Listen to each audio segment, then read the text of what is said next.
BJP हुकूमत ने ये बिल ला करके मुसलमानों के हुकूक को ख़त्म करने की, सल्ब करने की कोशिश, मुसलमानों को अंधेरे में रखने की एक मुनज़्ज़म साजिश है। ये गरीब मुसलमानों के हक में अच्छा नहीं हुआ है, बल्कि गरीब मुसलमानों से उसके हक को छीन लिया। बीजेपी की बहुत बड़े बड़े दिग्गज नेता कह रहे हैं कि वक्फ बिल, वक्फ जो बोर्ड है उसमें अवैध कब्जा है मुसलमानों का। वक्फ ने मुसलमानों के ज़मीन को, अति पिछड़ा की ज़मीन को अवैध कब्जा किया है। इसके बारे में आपका क्या कहना? दिन पहले अमित शाह जी का बिहार दौरा था। वो बहाना बना करके बिहार में आए थे कि इस योजना का मतलब इफ्तिताह करना है, तो इस स्कीम को जारी करना है। नहीं, असल मकसद उनका था कि नीतीश कुमार जी से बंद कमरे में उन्होंने बैठक किया उनके साथ, और उनके कान में आरएसएस की ऐसी सुर फूंका जिससे नीतीश कुमार जी का मिजाज मुकम्मल तौर से रहा है। बिगड़ती है जब किसी जालिम की नीयत, नहीं काम आती दलील और हुज्जत।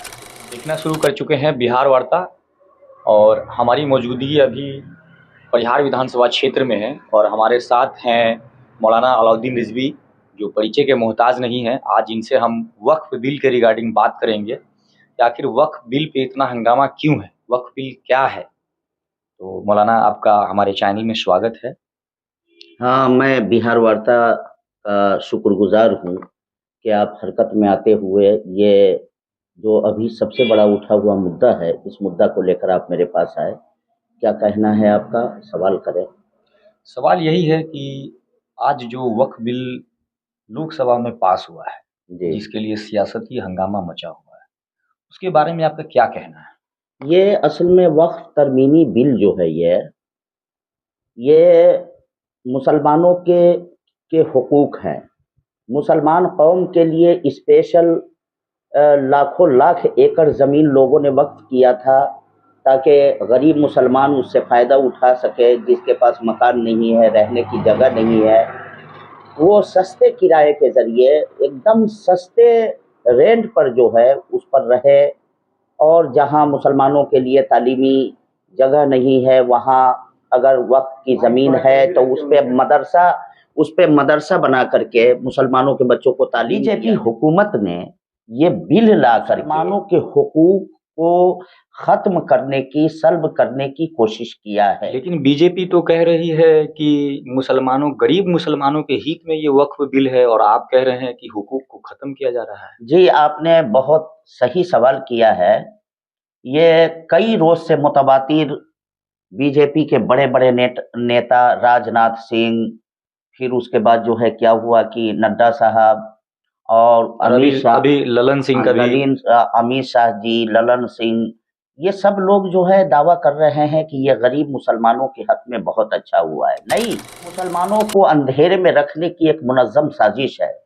ये गरीब मुसलमानों के हक में अच्छा नहीं हुआ है, बल्कि गरीब मुसलमानों से उसके हक को छीन लिया जाएगा। अगर कोई गरीब लोग वक्फ की ज़मीन पर रह रहे हैं, साल साल से अपनी ज़िंदगी बसर कर रहे हैं, अब उन्हीं गरीब मुसलमानों को ज़्यादा परेशान किया जाए। कहने का मतलब ये है कि आप ज़ख्म लगा रहे हैं और उस ज़ख्म पर जो है नमक छिड़कने का काम कर रहे हैं।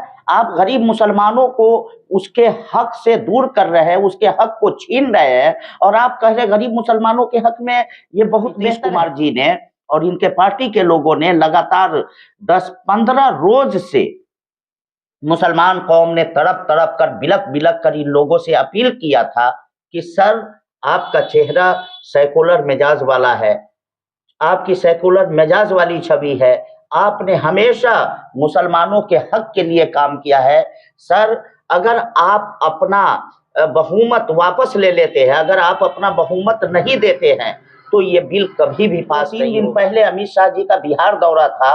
वो बहाना बना करके बिहार में आए थे कि इस योजना का मतलब इफ्तिताह करना है, तो इस स्कीम को जारी करना है। नहीं, असल मकसद उनका था कि नीतीश कुमार जी से बंद कमरे में उन्होंने बैठक किया उनके साथ, और उनके कान में आरएसएस की ऐसी सुर फूंका जिससे नीतीश कुमार जी का मिजाज मुकम्मल तौर से बदल।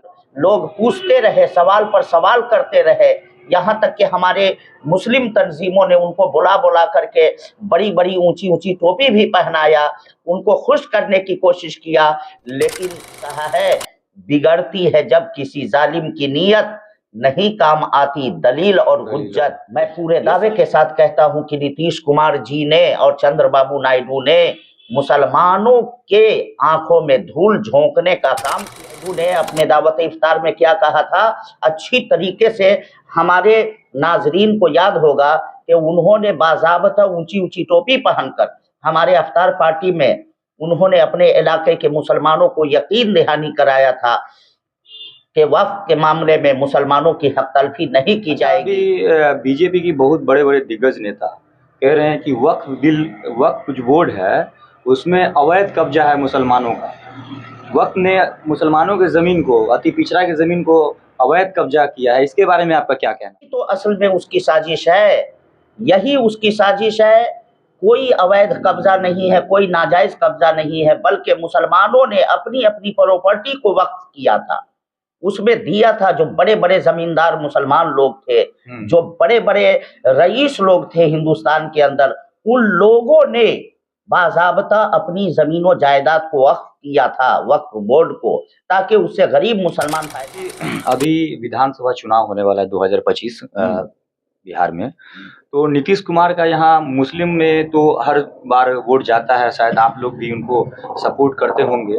तो इस बार क्या विधानसभा चुनाव में इस बिल के लेके उनका कुछ इस चुनाव में असर पड़ेगा या सेम वैसा ही रहेगा जैसे पिछले बार था? नहीं, हकीकत मानों में देखा जाए तो नीतीश कुमार जी को वजीर आला बनाने में बिहार के मुसलमानों का अहम रोल रहा और आज भी वो मुसलमानों के दिलों पर राज करते हैं।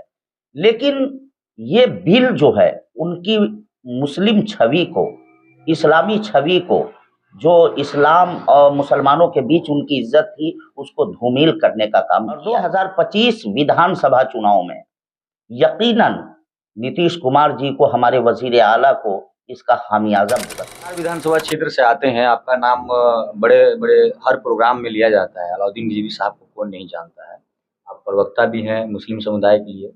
तो इस बारे में अभी परिहार विधानसभा क्षेत्र में इन लोगों को क्या मैसेज देंगे वक्फ बिल के बारे में? परिहार विधानसभा क्षेत्र के लोगों को मैं यही पैगाम देना चाहता हूं कि जिस तरीके से एनआरसी के जुलूस में, एनआरसी के लिए जो आपने एहतजाज किया था, पूरे सीतामढ़ी जिला नहीं बल्कि उत्तर बिहार में परिहार का अव्वल मकाम आया था।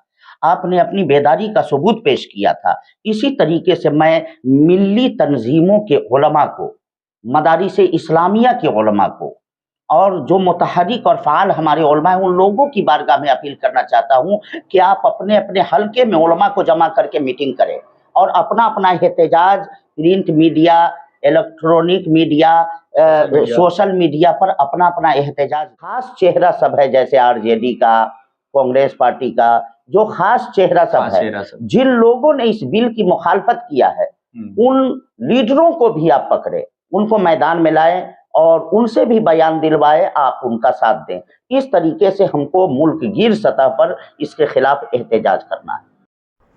आप देख रहे थे बिहार वार्ता और हमारे साथ थे मौलाना अलाउद्दीन रिजवी। हमारे चैनल को सब्सक्राइब करें और शेयर करें।